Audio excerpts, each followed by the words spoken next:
Hey, what's going on, guys? Xavier Cottle here, and today we're going to be doing what could possibly be my last mock draft of the 2021 season.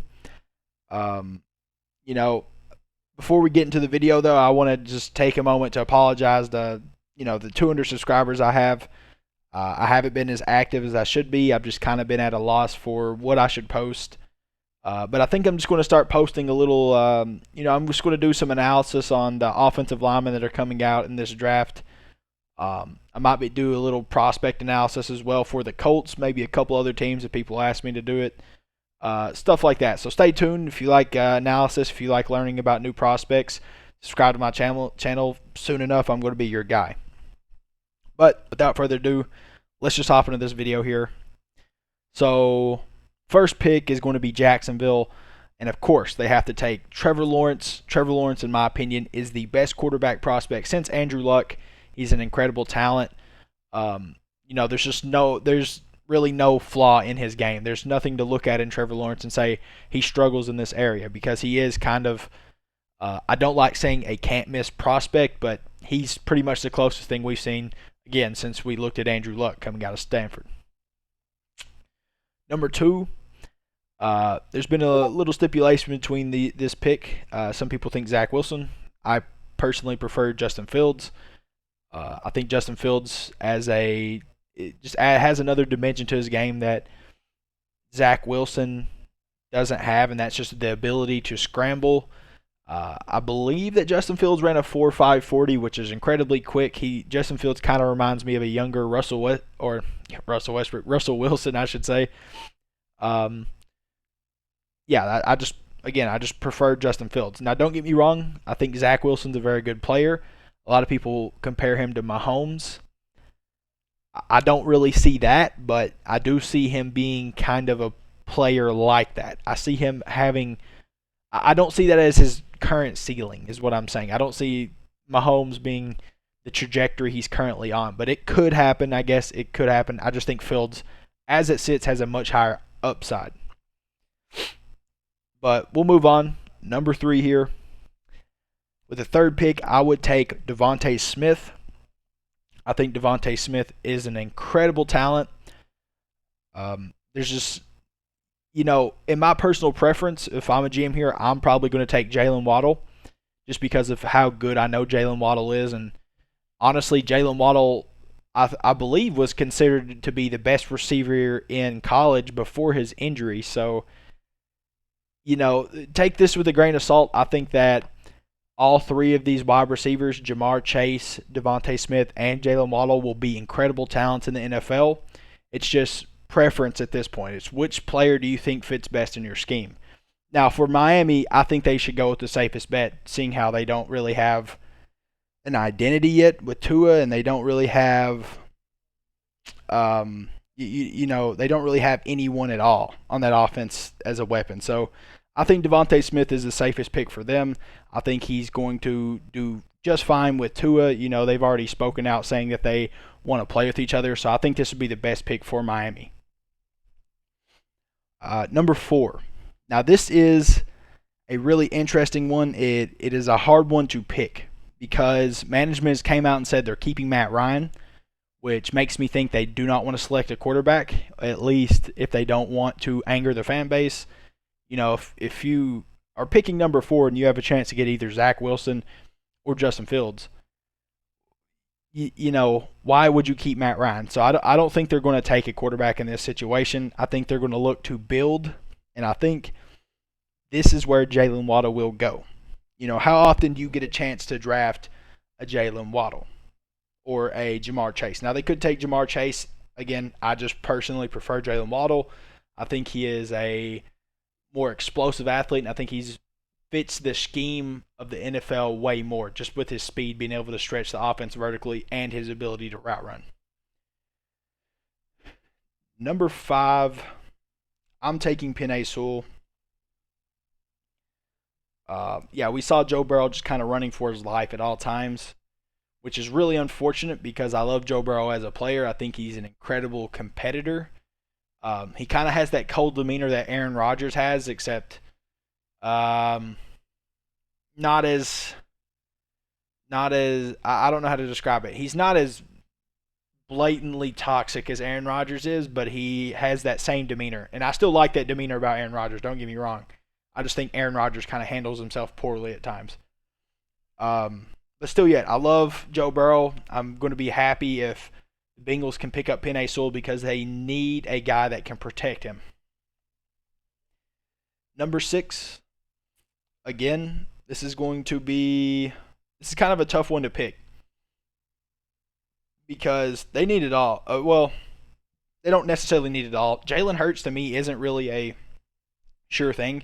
I know he played great when he came in, but we just really haven't seen him play a full season. We really haven't seen him. We don't know if he is that guy yet. You know what I'm saying? So I don't think they do take a quarterback. I don't think that's not at all what they would want to do in this situation. But I do think they would want an offensive weapon. Now, who would that weapon be? You have two choices here. You have Ja'Marr Chase and you have Kyle Pitts. Do they keep Ertz? Because the Colts have been in trade talks with the management about getting Carson Wentz and Zach Ertz. They did not get Zach Ertz, but they did get Carson Wentz. So are they going to keep Zach Ertz and then possibly draft Ja'Marr Chase, or are they going to get rid of Ertz, get Kyle Pitts? Either one, I think they would be just fine picking up either of these guys. But based on their current personnel and them not getting rid of Ertz, I think they take Ja'Marr Chase here. Anyone that knows this Eagles organization or knows their personnel at all knows they need a receiver. They know they need a guy that's going to help their quarterback, that's going to, give their quarterback or elevate their offense by playing. And Ja'Marr Chase would be that guy at number 6. Now, number 7, this is a tricky pick. Kenny Golladay did not re-sign, so all they have is Marvin Jones now and Hawkinson. I don't know how to say his last name. I think it's Hawkinson. They're tight end. He's a good player. I like what I've seen from him, especially when he played against the Colts. He looked pretty good. But right here, they definitely need 2 players. Their secondary was bad last year. They needed either a corner or they need a receiver. Well, in this situation, they don't need a tight end, so Kyle Pitts kind of is just off the board for me. They already have a good tight end. So I think they would need a corner. I think this is what the Lions need. And I think Surtain is that guy. Patrick Surtain is a nasty player. I know they drafted Okudah last year, but putting Okudah on one side and Surtain on the other is going to be a phenomenal duo. That is going to be an excellent duo. That's going to be lockdown city. Any team that rolls into the Lions camp, and I guarantee you Dan Campbell would be ecstatic to have him on his team. Number 8. Now this is yet again another interesting pick because the quarterback position to me is just such a controversial thing in the NFL. Every year there's so many people that think this and think that. Are they going to take a quarterback here? Zach Wilson's available. Do they take Zach Wilson? Well, they just signed Teddy Bridgewater to a 3-year deal worth, I don't remember exactly how much it was worth. They signed him to a 3-year deal. He played fairly well. But, is Teddy Bridgewater your answer? Is he your long-term guy? I don't know. But I think if Zach Wilson is available at number 8, I think Zach Wilson goes any day of the week. I think that Matt Rule and company would be like, yeah, give me Zach Wilson. We love what Teddy Bridgewater did last year, but if we're talking about a guy that's going to come in and change and be the face of the franchise and elevate our offense, that's what Zach Wilson could possibly do. Next pick, we're looking at the Broncos. Now, the Broncos could possibly be losing out on Von Miller. They still got Bradley Chubb. But losing a guy like Von Miller is always bad. It's never fun. So what do you do in this situation? Do you go out and get you a guy to replace Von Miller, or do you get you a guy to put in your secondary because of how bad your secondary was this year? Well, for me, I would probably go secondary. I think Bradley Chubb is an impactful player, and I think there's going to be multiple guys you can find in the offseason this year. Kind of had to think about that one for a second. There's multiple routes you could go about this. You don't find corners in the free agency, but you can find edge rushers all the time. i.e. Carl Lawson. He's going to be in the free agency this year. A few other guys. I think Hendrickson, I think that's how you say his name, from the Saints. He's going to be available this year. And I feel like someone from the Ravens is also going to be available. But I could be wrong about that one. But still yet, I think Caleb Farley would be your best bet. Big 6'2", physical guy, zone guy, which is what the Broncos like to do. Coming out of Virginia Tech, I think they would love him in Colorado. Number 10, we're moving on to Dallas. What will Dallas do? This is a big pick for Dallas, and I'm going to be honest with you. What Dallas needs is not available to them in this draft, and that is interior defensive linemen. They need someone on the interior that can be physical, that can win at the point of attack, and they just don't have that. They didn't have it all year.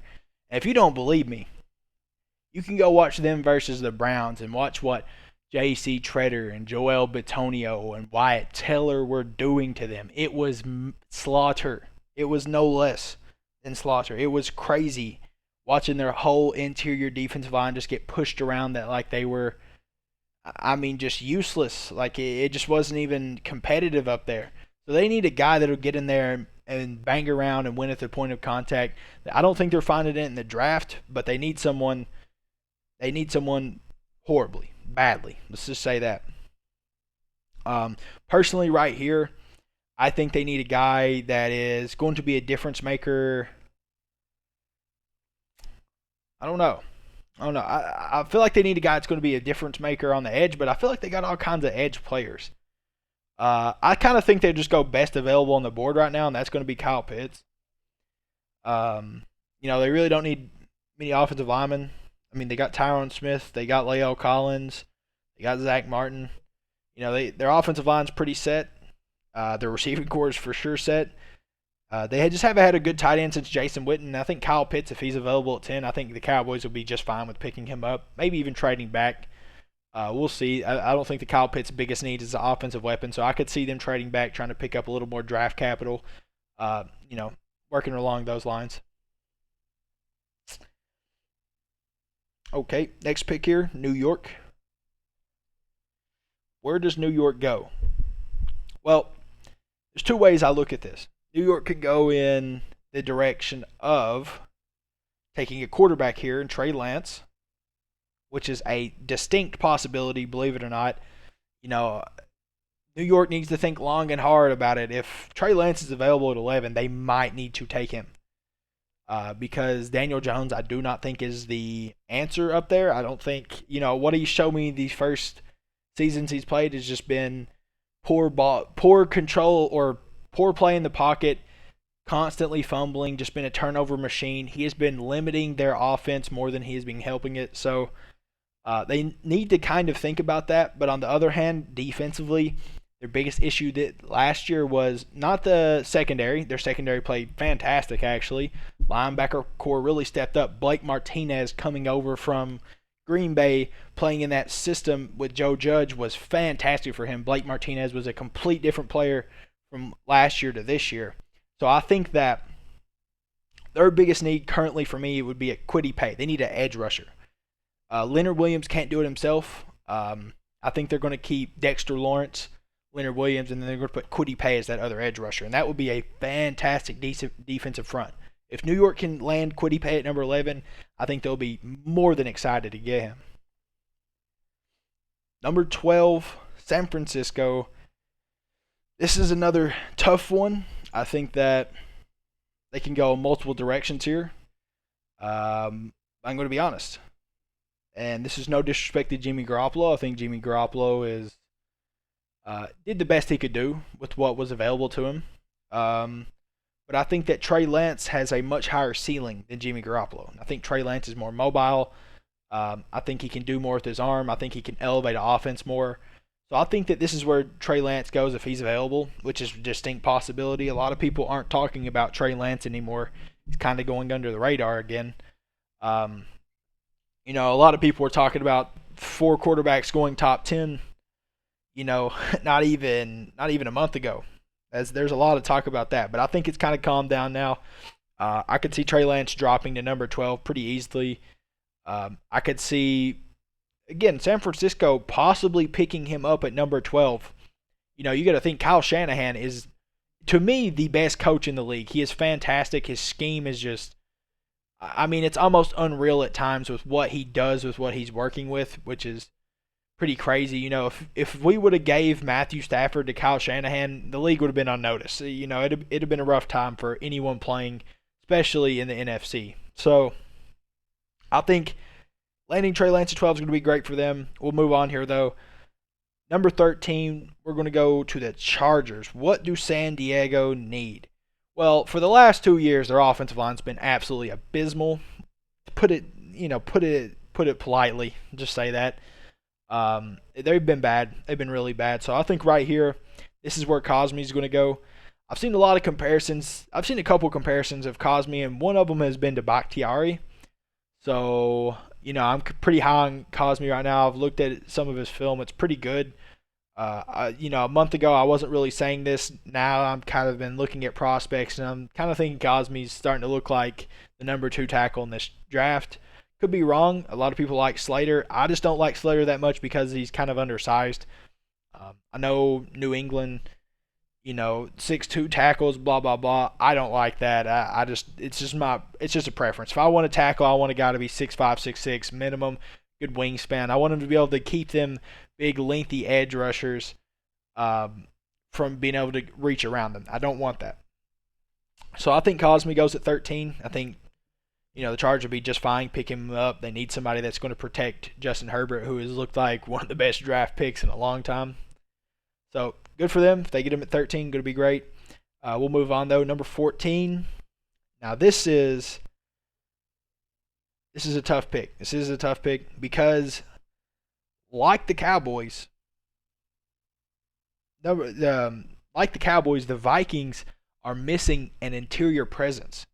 Notice how when Linval Joseph leaves this Viking squad, what happens? That interior of that defense is done.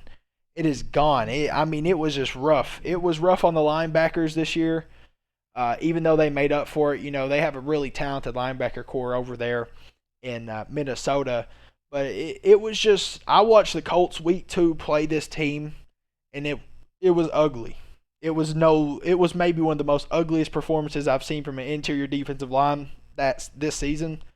Again, the Cowboys versus Browns, that was bad too, but that was a close second for sure. The Colts versus Vikings was a close second. It was just an ugly game. Again, I don't think who they need. I don't think there isn't an interior defensive line available for them to draft. So I think they're going to go with another need, and that's going to be interior offensive line. They got Garrett Bradbury, they got Reef, they got O'Neal.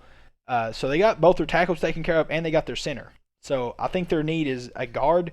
Rashawn Slater, again, he's 6'3". I think Rashawn Slater could be converted to a guard very easily in the NFL. He's like 310, 315 pounds, so he's not undersized for the position either. So I think that would be a great pick at 14. I think that would bolster that offensive line, help Kirk Cousins out just a little bit as well, and I think everyone would be happy if they got Slater at 14. So on to New England at 15. What does New England need? Probably quarterback, but they're not really one to take at this point, unless they're going to go all out on Mac Jones, which I just don't see it happening. I don't think Mac Jones is that guy. It's just my personal preference. I think Mac Jones is a little too limited. A lot of people say look at what they can do instead of what they can't do. Well, what Mac Jones can do doesn't really overrule what he can't do. That's my issue with him. I think he is just a bit too limited for my liking. And I think that New England will try to find a quarterback maybe via trade for Sam Darnold or maybe possibly even moving up in the draft or something like that, free agents. They're going to try to find somebody else. I don't think they're going to ride with Cam Newton. But right here, their biggest need is just offensive weapons. As well as interior on the defense. Their defensive front seven was really bad this year. Honestly, after Jamie Collins left, that linebacker core just hasn't been the same. So I think this is where Parsons is going to go. I think they could use a guy that's going to be in there, going to be a leader. Parsons, Micah Parsons is a Sam, I believe, if I'm not mistaken. I believe he's a Sam. If he's not, correct me. Someone correct me in the comments. So that's exactly what they need. They need a guy to get in there, play that strong side, be physical at the point of contact, and that's exactly what Micah Parsons do. And he's a leader. Something I love about him. He's got a great leadership quality trait. Number 16. This is kind of a tough pick because I love Najee Harris. I love Najee Harris. I think he is a fantastic runner of the football. But whenever you're thinking about schemes, okay, you got to think, what is the Cardinals trying to do? They don't want to just flat out run the ball like Najee Harris wants to do. Najee Harris would be better fitted in a scheme like the Titans or the Colts or possibly even New England. New England hasn't had a good running back there, and they love to run that football. So I think this would be where ETN goes. I love Kenyon Drake. Kenyon Drake, but Travis Etienne would elevate that offense just a little bit coming out of the backfield. He can just kind of do it all, and I think he would look just fine beside Kyler Murray. Okay, moving on here. We're now at 17. I've seen. Okay, I'm going to say this first. I've seen a lot of games this year. I watched a lot. I've probably seen every team play, possibly 5 or 6 times. I have NFL Game Pass. If I'm bored, I'm just sitting here eating something, watching, some film, watching a game or something, the broadcast rerun. I've seen a lot of games. And my biggest issue that I have with the Raiders was just the fact that they had no edge rush. They had no pressure at all. Their pressure to coverage duo with their secondary and their defensive line was just awful. It was just horrendous. Their defense just wasn't fun to watch, especially against the Dolphins. What was that, man? I don't know if you guys watched that, but that was ugly. But I think here, this is where they're going to be drafting an edge rusher. Gregory Rousseau has dropped to 26.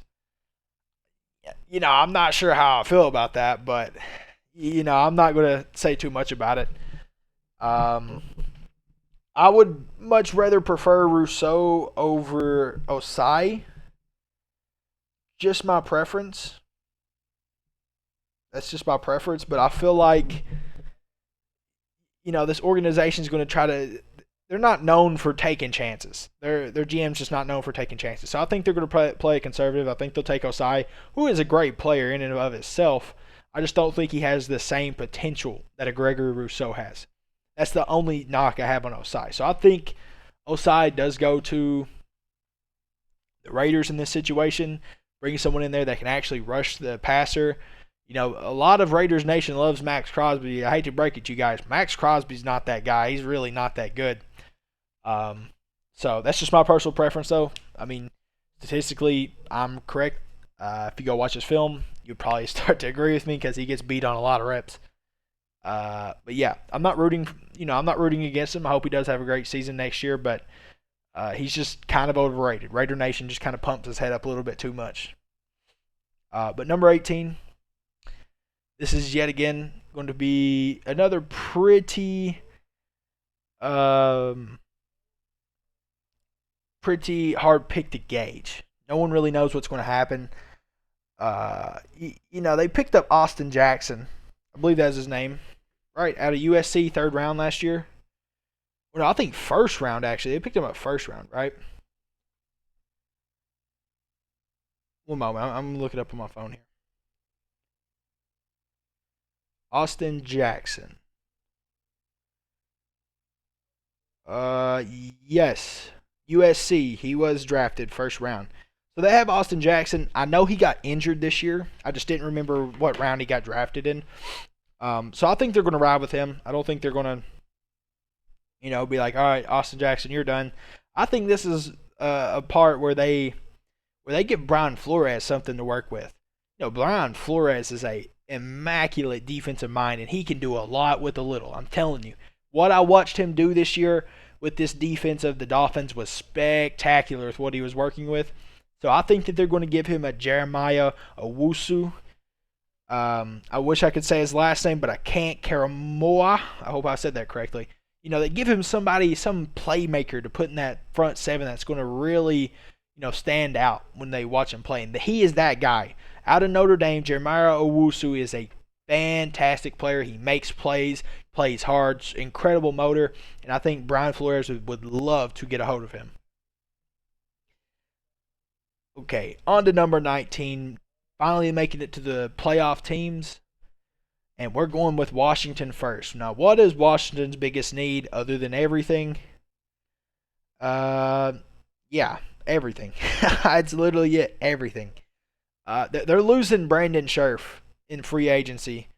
So, it doesn't say it. Their team needs, it says interior offensive lineman. They really need him now because they picked up a guy at left guard that really impressed me, actually, in free agency last year. After watching him this year, he had an incredible campaign for them. So I think their left guard's pretty set. I think their center's does fairly well. I think their biggest issue is tackle play on the offensive line. Is that really what they need? Is that really what they need the most? I'm not sure. Their offensive line wasn't a big problem last year. So I think here, this is where you're going to see a receiver go. I think this is where you're going to see a Bateman go. They need a receiver, flat out. I mean, Washington needs a receiver 19 or what. If Bateman's on the board, you need to pick him because Rashad Bateman is a very, very good prospect. I think he slept on just a little bit. I honestly think he could. I mean, if other teams needed, well, I don't know. I don't think New England would take him at 15, but seeing him, seeing teams reach on him at 19, I think that's a possibility. I just personally like Bateman. I think he's a great player. I think he's done great at Minnesota. And I think his skill set, most importantly, translates to the NFL well. But number 20, now we're moving on to a pick that is going to be really beneficial for this team, and that is going to be Christian Darrisaw. Welcome. This Chicago Bears team, for them to appeal to a quarterback, I saw someone make a joke. It said, not even Carson Wentz wants to play for the Bears. Blah blah blah. He don't want to play for the.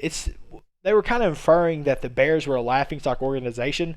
I'm a Colts fan. I don't see it like that. I think the Bears had, a fantastic defense. They still have an elite defense. They always have. Whenever you think Chicago Bears, you think Brian Urlacher. You think of all these great players. Now you think Khalil Mack. The Bears aren't a laughingstock. It's just their offense is just horrendous. Current management just hasn't done anything to build it. They're now going to lose Allen Robinson. Their offensive line was like 31st last year. I know there was injuries, but still, it was just ugly. It was just an ugly season. So if you're a quarterback, why would you want to come play for the Bears where you would have no help compared to the Colts where you would have, a top 3 offensive line, a top 5 offensive minded coach. There's just so much more potential there. So don't take that to heart, Bears fans. I think your team is better than a lot of people will give you credit for, especially defensively. It's just, quarterbacks aren't going to want to play for a destination that will not help them. And picking up Darrisaw will make it more appealing to a quarterback to come there. But now we're going to move on to the Colts, number 21. No brainer. Colts run a 4-3 Tampa 2 defense. What's that mean? They need to do a 4-3 defensive end. They need an edge rusher. They need a guy that's going to get after that quarterback. And who's that going to be? That is going to be none other than Gregory Rousseau himself. Gregory Rousseau did not play last season. He opted out. Why wouldn't he? A lot of people are like, well, blah, blah, blah. He's not as good of a prospect as you think. If you don't follow him on, social media, you wouldn't know this, but that man is grinding. He is putting in work. He is going to be a stud coming out of this draft, in my opinion. So I think drafting Rousseau at 21 would be a great pick for the Colts. I think the only reason he's really failed is just because the question marks, he didn't play, so a lot of people don't know what he's, who he is right now. But I think he's going to be just fine. I think he's been putting in work from what I've seen, from what I've looked up on Google and stuff. So hopefully the Colts do get a chance to pick him at 21. But number 22, Tennessee. Tennessee is another team that, I'm going to be honest with you, needs an edge rusher. Clowney just wasn't the answer. They already got their interior set pretty well. They got the man himself. What is his name? I say the man himself. I can't even remember his name. Defensive tackle, incredible talent. What is his name?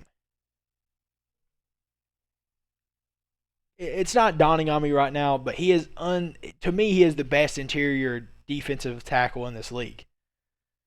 I wish I could remember his name. He came from the Broncos. Jeffrey Simmons, that's his name. Jeffrey Simmons.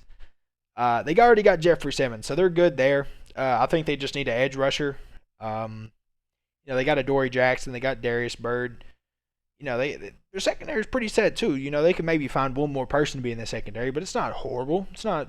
I mean, it's going to be pretty good whenever it's fully healthy. So I think their biggest need currently is definitely edge rusher. Will they reach on Jalen Phillips? I don't know. I don't think so. I think this might be actually a J.C. Horn pick. Put someone over there on the other side of Dory Jackson. Make that secondary, really shear that secondary up.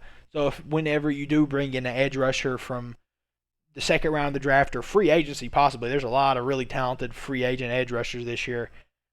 You will for sure be able to help them out in the back end of coverage. Okay, on to number 23, the Jets. Jets have already found their franchise quarterback in Justin Fields. Who do they pick now? Where do they go? Well, there's a couple situations, a couple people that if I were them, I would pick. Now, one, my first pick would easily be Elijah Vera Tucker. Just my opinion. Their offensive line was garbage. They ranked bottom 4 in every statistic you could rank for offensive line. I just think it's kind of funny that it's not up here. That's funny, but their offensive line was horrendous. A lot of Jets fans are like, "Oh, it wasn't that bad." Blah blah blah. Well, I mean, you got a great left tackle. I love your left tackle. Big 6'7" guy, 370 pounds. But other than that, man, you pulled in a right guard that was 30 that came from the Panthers. He did pretty good this season, but how long will he keep that up? Everyone else wasn't impressive to me. So I think right here, you're going to shore up your offensive line.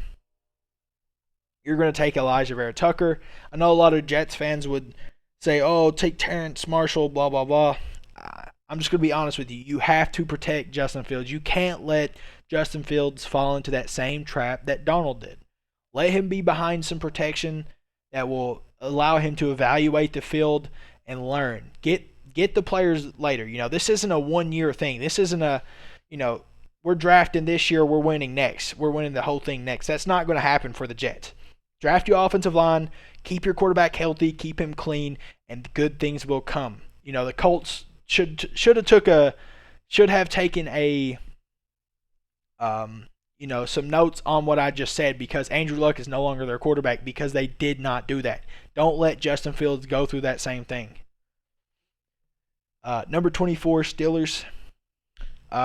This is, again, kind of a no-brainer a little bit.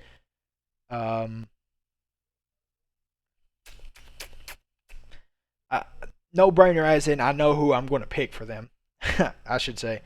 And that's going to be tackle. I believe that I just don't know which tackle I'm going to take.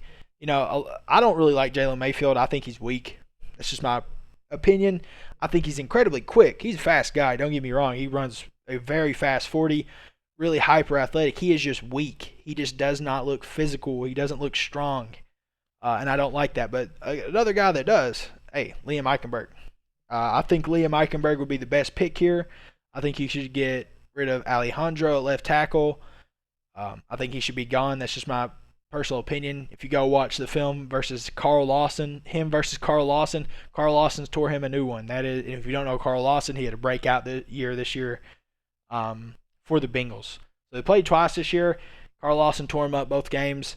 It was just ugly. So if I was the Steelers organization, I'm taking a tackle here, and I'm working to trade for Sam Darnold. But number 25, okay, now we're back around. We're back around to these other picks that, teams that already selected quarterbacks. Now they're looking for someone to help their quarterback. And Who would that be? Who would that be? Now, if you know the personnel for this Jaguars team, which I kind of do, I feel like I do. They got Taven Bryant. They got uh, a really talented edge rusher that was injured this year, but the year before had 10 sacks as a rookie. So he was really good. Came out of UK. He was incredible talent. They got Miles Jack. They got Schobert. They got C.J. Henderson. Got a lot of talent on that defense. And then now they got Urban Meyer, who is a defensive-minded coach. Going to be interesting to see what they can do with all that, what he can do with all that young talent. Can he prosper them? Can he develop them into great players? We'll see. But whenever you go to the other side of the ball, their offensive line, Andrew Norwell, Brandon Lindor, a good center left guard duo. They kind of need help in the receiver corps just a little bit. But I think with having Trevor Lawrence, I think they can get away with that. So I think this is where they're going to take a tackle. Again, I don't really like Jalen Mayfield. I really don't even like Tevin Jenkins that much either. So I would probably prefer Alex Leatherwood in this situation, just because he's more of a safe pick. Tevin Jenkins, Jalen Mayfield has a lot of potential, but he's not a guy. I'm not taking a first-round pick based on just pure potential. That's not what I'm doing. You got to show me something. Jalen Mayfield this whole year just hasn't shown me what I want to see from him. He hasn't shown me the ability to maul somebody. Alex Leatherwood really hasn't either, but it's not been to the extent where Jalen Mayfield looks like he gets pushed around. Alex Leatherwood, the worst that's happened to him, he's breaking even, and then he plays his pass rushing attempts really well. He's a good sound protector, good footwork, stuff like that. So I think that's the best pick available at that current spot. I would again, it's my personal preference. I've watched film on these guys, just who I like compared to what the draft board says, really is how I'm kind of comparing this. But now we're going to move on, number 26. Based on what the Browns need, I mean, offensively, they really don't need anything. They got Hooper, Baker, OBJ, Flat. I mean, they got everything. I mean, really, they kind of got everything. And then they got, in my opinion, the best offensive line in the league. They don't need anybody. Jack Conklin, Wyatt Teller, J.C. Treader, Joel Bitonio, and then Jedrick Wills to top it off. I mean, this offensive line is filthy. I mean, absolutely filthy. So I think Baker's good. I think Baker offensively is built around really well. And I think this is where you're going to see a defensive player taken. Now, my biggest issue I have with them this year, they play a fair amount of zone. They play a 4-3. They have Myles Garrett in that 4-3 defensive end. So I think that this is where Zaven Collins is going to go. Zaven Collins out of Tulsa. I've seen a bit of film on him, not a super amount. But what I've seen out of Zaven Collins is just a player who is a leader. He is a very, very, or what I've heard about him is he's a leader, but what I've seen from him is that he is a very, very smart player, and he makes plays. He makes big plays when it matters. And that's something that this Browns defense, which is pretty much the Achilles heel of this Browns team all year, needs. If the Browns were winning games or their defense was doing anything, it's because they were making a big play. It wasn't because they were methodical, being physical every play and, shutting them down with their scheme. It was because they were getting an interception or causing a fumble. And adding Zaven Collins would absolutely help them in every single way. Number 27. Now we're moving on. We're getting to, I call these the most interesting picks is because the teams that are already loaded, and we know they're loaded, get to add another player into their team. Right here, it says their number one needs an edge rusher, so I think I was correct. I don't remember who left their team that was their edge rusher. That was an edge rusher for them that's hitting the free agency, but someone is, and I don't remember who it was. So I think right here, this is what they're going to do. They're going to reload up on a guy that's going to get off that edge and make a play. And I think this is where Jalen Phillips goes. This is kind of like perfect place for him. Baltimore needs an edge rusher. They're a great defense. Harbaugh is an excellent defensive coach. Jalen Phillips will be really happy ending up here because he's going to be in a place that's going to teach him and be in a good system as well, winning culture. Or Jalen Phillips, I should say. Number 28, moving on to the Saints. I feel like the Saints are losing a lot. Again, like I said, it says edge rusher is their biggest need. I think they lost Hendrickson. I think that's his last name. Really good player, really good defensive end. You know, the Saints are one of them teams that always end up in cap space hell and somehow get out of it. I don't think they're getting out of it this year, though. I think there's a little too much. I think they're $80 million. I think they readjusted Drew Brees' contract, and they're still $80 million deep. So I think that this is going to be best possible pick, really. They got Michael Thomas, but that's about it. In their receiving core, they got Alvin Kamara. Do they need another? They need another offensive weapon. I mean, I kind of don't think they do, really. I don't know how much Terrence Marshall would help your team over drafting Nick Bolton. That's the thing, but will Nick Bolton fit their scheme? They already got Demario Davis. Does Nick Bolton fit in there? I don't know. To me, it's between two people. It's either Terrence Marshall or Nick Bolton. There's really no other way of going about it for me. So, who do they pick? I think they're going to go Nick Bolton. I think they'll just, I think they'll stack on top of their defense. Their offense will be just fine. They got a lot of weapons. They got the third best offensive line in the league, in my opinion. They're good. They're good. I think they're solid on offense. I think he'll be a great pickup. Number 29, Green Bay. Now, Green Bay, this is a no-brainer. Bring him on. Terrence Marshall. They need a receiver there. Devontae Adams is great. And Valdez-Scantling, he can be good at times. But let's just be honest here. They're not, other than Devontae Adams, that whole receiving core is pretty bad.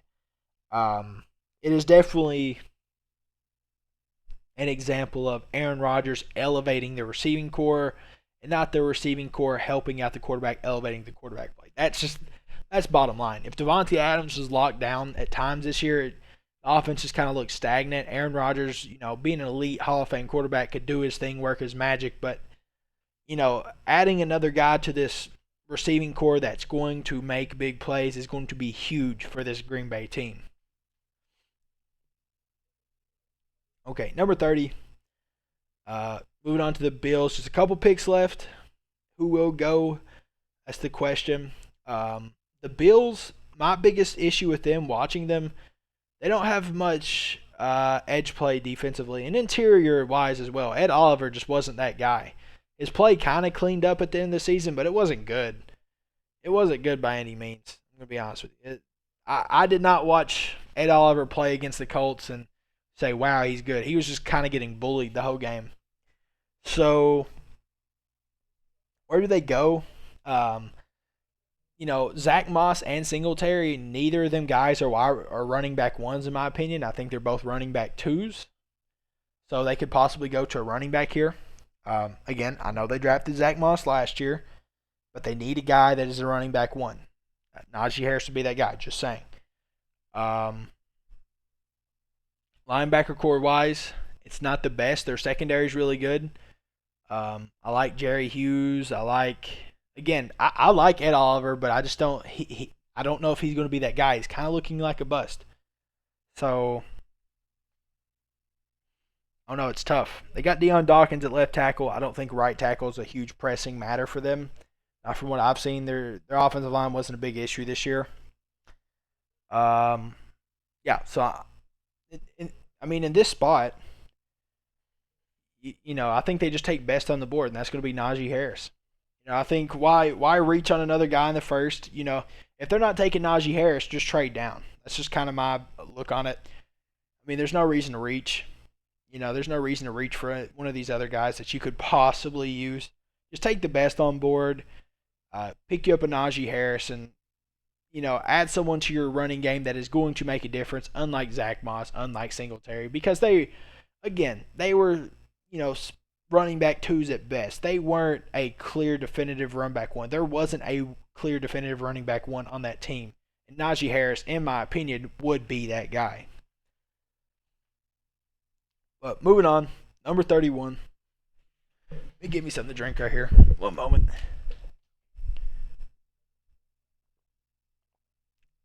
Ah, that's good. Number 31. Looking at the Chiefs. What do the Chiefs need? Well, I can tell you about what every Chiefs fan thinks, that they need interior offensive line. They need somebody on the interior that is good. Because their run block win rate was 29th in the league. So that was horrendous, to say the least. So I think this is where Wyatt Davis is going to go. I think Wyatt Davis is an incredible talent. The fact that they have him in the 40s is pretty laughable. I think he's definitely worth first-round pick. Same with Creed Humphrey as well. I think Creed Humphrey is any day of the week worth the first-round pick. So I think Wyatt Davis going at 31 would be a great pick for them. I think he would absolutely bolster the interior of that offensive line that was really struggling this year for the Chiefs. And now to the last pick here, 32. This team by the end of the season looked kind of unstoppable. Their defense was spectacular. They had 4 linebackers that were just incredible. Jason Pierre-Paul, Levante David, White, and another guy, I forget his name. Oh, yeah, Shaq Barrett. So, their team just looked fantastic. Shaq Barrett is going to be a free agent this year, so they need a guy that's going to come off the edge possibly, unless they can re-sign him for very cheap because they are in kind of a cap space issue. But edge rusher isn't a huge issue because they still will, even without Shaq Barrett, have a lot of pressure. A lot of their pressure they had wasn't generated necessarily through the edge rusher. They had a lot of good blitzing schemes. So I don't think edge rusher's a big pending issue. I think they could pick up a guy right here like Christian Barmore that would help the interior of that defensive line. Him and Vita Vea, interchanging would be great, or put him at the 3-4 defensive end. Either one. There's just a lot of ways you could go about this. The receiving core, they are losing Godwin. This could be a Tony pick. Kadarius. There's a few ways they could go with this. So to me, just looking at this though, to me, they're not going to reach on Azeez. I don't think that's what's going to happen here. So I think they're either going to go Christian Barmore, or they're going to go Kadarius Tony. Now, my gut's telling me they're going to go Tony, so that's what I'm going to take. Again, they could go Barmore, but I think losing out on Godwin, restacking that receiving core. A.J. Brown came out, Antonio Brown came out and had a good resurgence in his career, so I think he's going to ask for a lot more money. So I don't think they'll be able to re-sign him. But they'll keep Mike Evans, they'll keep Gronk, they'll keep Tom Brady, and then they'll pick Tony up, and he'll be a good wide receiver 2 option. But yeah, that's it, guys. That's the draft. I feel like I did pretty good on this one. I can't lie. I feel pretty confident in these picks. All the receivers going top 6, or the top 3 receivers all going in the top 6. I feel like that's a kind of a stretch. But, it just makes sense. To me, it just kind of makes sense. But it is what it is. Whatever. If you're still watching, I appreciate you being here. I hope you like the content. If you like the content, I hope you drop a like, drop a subscribe. That really helps me out. I'm going to be posting a lot more coming soon. So if you guys like the draft content, if you like analysis, if you go look at my channel, I'll post a lot of analysis. I'm your guy. You'll learn something from me if you're coming to my channel. But yeah, that's it for the video. Again, I appreciate you being here. Drop a like, drop a subscribe if you like the content. But until next time, guys, peace.